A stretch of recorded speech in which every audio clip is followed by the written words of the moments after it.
Hello, America. Welcome back to Leap Hits Live on Fox 4. We're so thrilled again to be at the Diversity in Aquatics 2019 conference. Only one television show in all of the land has covered every conference, and that's Leap Hits Live. And the reason I've done this, one, is I'm a board member for Diversity in Aquatics, who happens to be a television talk show host of the past 28 years. And many of you know I am a swimming instructor of some note. In fact, the first African-American swimming instructor in history to teach in South Africa, the first African-American swimming instructor in history to teach in Haiti, the first African-American swimming instructor in history to put out a Learn to Swim DVD. That's one of the best sellers, featuring minority children demonstrating the strokes. That's just the top of the line. And of course, I'm a member of the Boys and Girls of America's National Hall of Fame, where there's only one swimming instructor in there, and that would be Lee Pitts. Now that I've given you some background on me, I got some other accomplished people in the field of aquatics, and I just can't wait to talk to them. This is my first time getting them both on television at the same time. Yeah. Both of these are like my cousins. I would say like my wife, but y'all are a little too young. No, not you, Dr. Bill. Yeah, but they're like my cousin, my little sister. This is Miriam. I call her Spock. She's the brains of the operation, if you're familiar with Star Trek. This is Dr. Bill. She's like Dr. McCoy of Star Trek. Keeps everything balanced and keeps documenting all of the history. And now let's get to meet them formally and find out some things that they do. Dr. Bill, first of all, what do you do? As it relates to diversity in aquatics?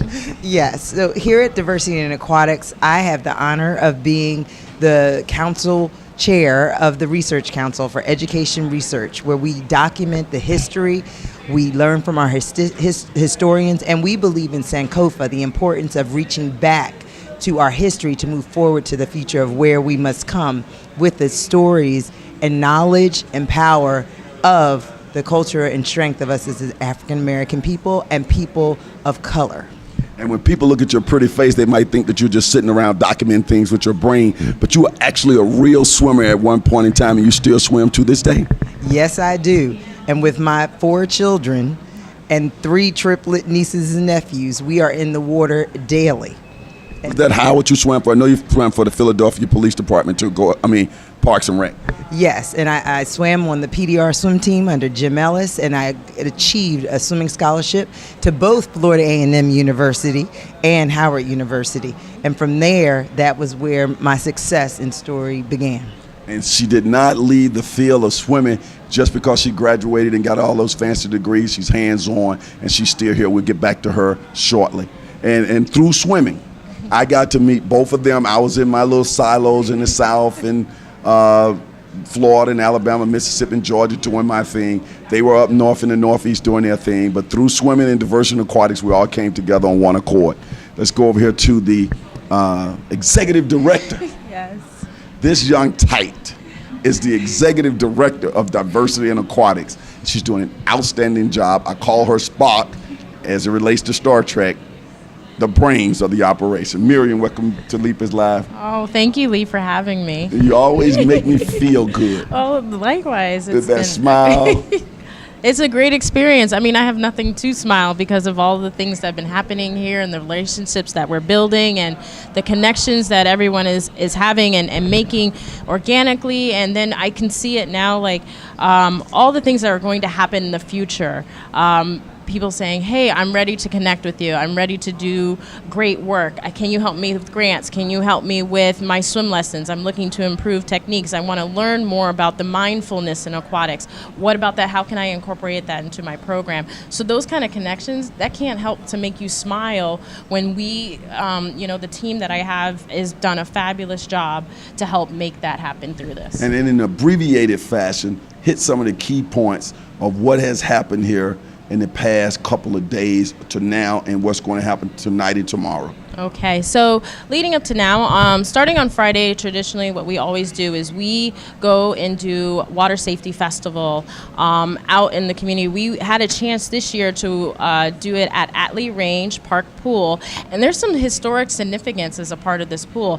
Atlee Range Park Pool is named after a civil rights leader, a female African-American civil rights leader who was part of the PTA, who wanted equal treatment for schools and equity within schools during segregation, and demanded a lot. She was on presidential committees and helped presidents get elected and get support here in South Florida. So to be at that pool and have over, I think, 175 kids as a part of that Water Safety Festival was quite incredible. And I believe they're from 8 different parks and recreation, Miami Parks and Recreation Liberty facility City. in Liberty City. So to City have of that, Miami.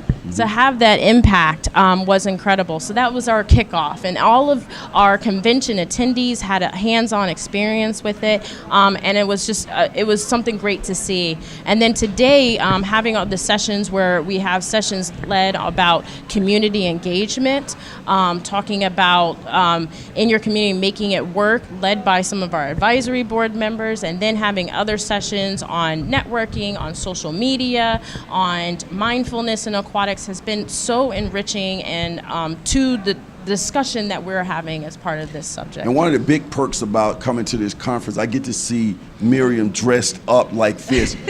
We all acting like we all this, but we swimming trunk people with our t-shirts, and we out there in the water, and we are touching people. We actually do hands-on stuff. Miriam was actually in the water yesterday doing her thing. Miriam, I'm gonna come back to you, but we're gonna talk about, I wanna compliment you on the logistics of how you were able to listen to what I had to say.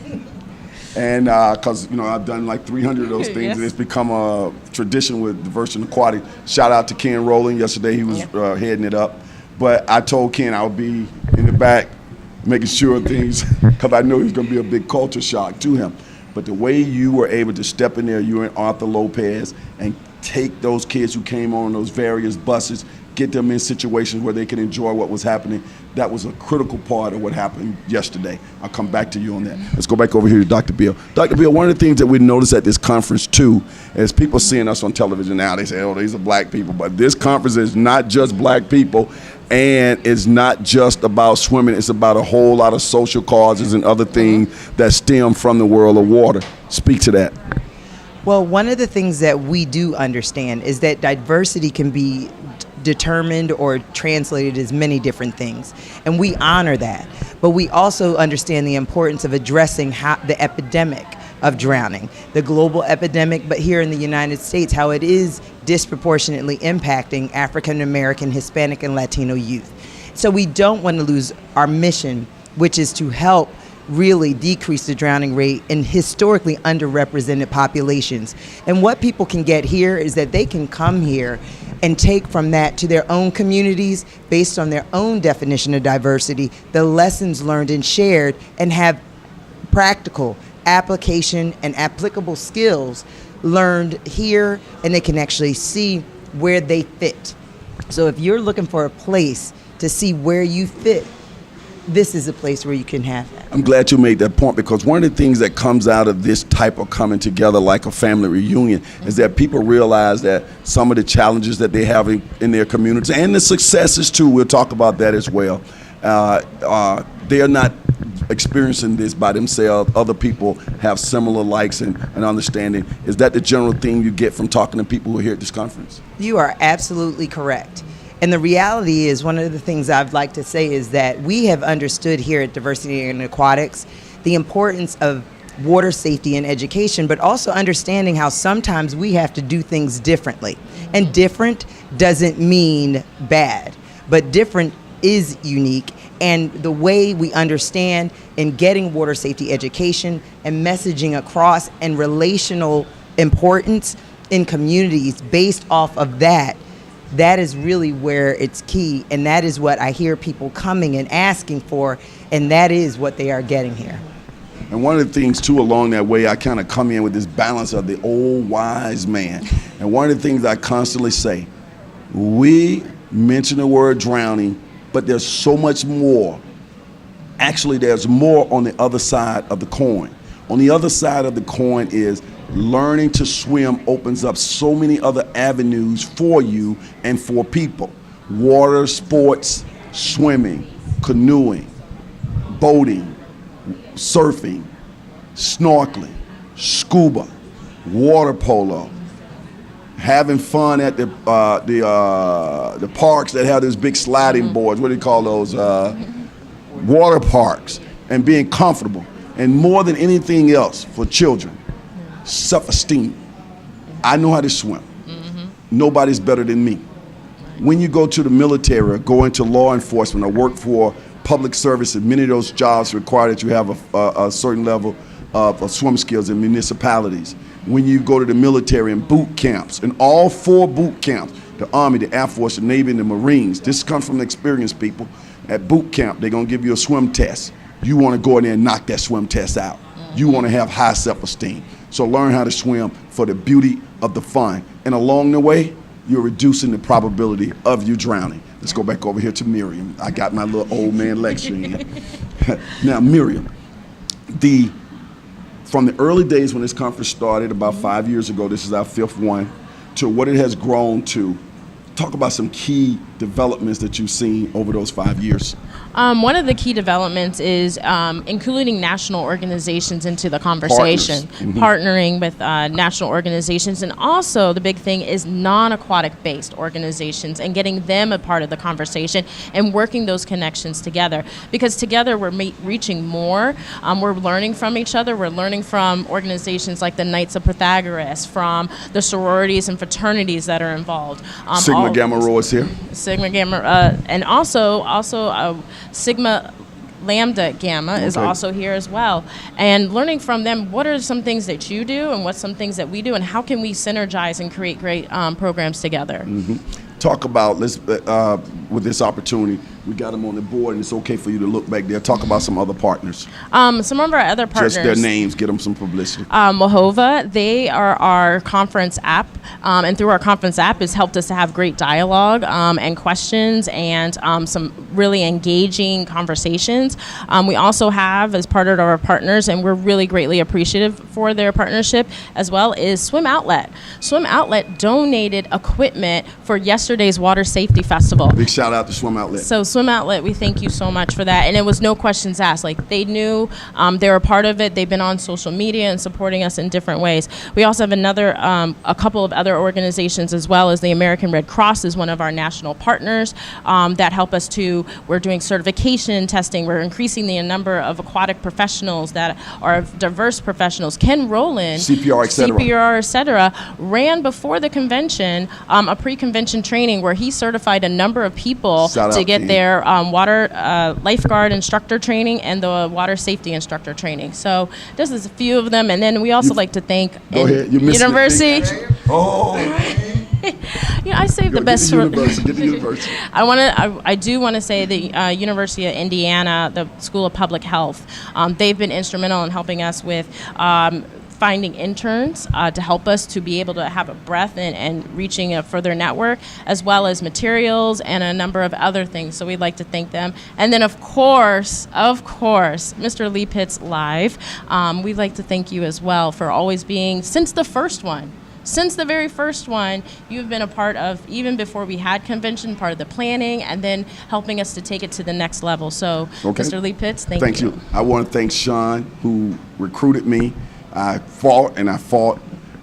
Sean Anderson, I don't know where you are right now, but I know you recruited me. You came to my condo, and I told you I didn't want to be involved with any organizations. I don't want to be on any boards. I don't want to be wasting my time with people who don't really do anything but use my name to get exposure and things of that nature. And you brought me out of the dungeon and got me involved, and I thank you for that. And this is not the organization that meets the description of what I told you I don't want to be involved in. I don't want to be involved with anybody who's not actually doing stuff. Diversity in Aquatics is doing stuff. Let's go back over here to wrap this up.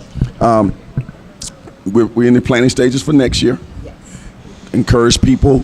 Do we have our date yet, Spock? The 16th through the 18th of April 2020. And where should people go for all things Diversity in Aquatics, their website? Yep, diversityaquatics.org. Kurt, why should people come next year? They should come because it's an opportunity to learn. It's an opportunity for them to be able to be educated, to be able to support, and to be able to help provide power and purpose within our communities at large. And I'm so blessed that I happen to be a swim instructor of huge experience, and I just happen to be a TV talk show host. And I can bring both of those things here comfortably off the cuff. We'll be right back with more interviews.